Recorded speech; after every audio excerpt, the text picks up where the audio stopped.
दोस्तों iFactioner.com के इस वीडियो ट्यूटोरियल में समझते हैं इंग्लिश के वर्ड अट्रैक्ट का मीनिंग हिंदी और उर्दू में, बनाते हैं कुछ एग्जाम्पल सेंटेंसेस और करते हैं उनकी ट्रांसलेशन हिंदी और उर्दू में।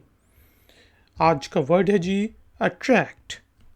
Attract spelling ATTRACT attract.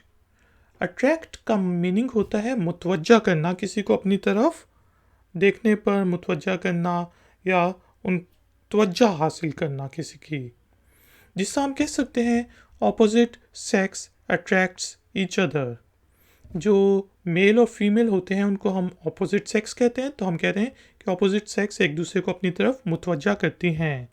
इसी तरह अट्रैक्ट होता है जिससे ज़मीन हमें अपनी तरफ अट्रैक्ट करती है ग्रेविटी की वजह से, या फिर मैग्नेट के ऑपोजिट पोल्स एक दूसरे को अट्रैक्ट करते हैं, यानी कि एक दूसरे को अपनी तरफ खींचते हैं।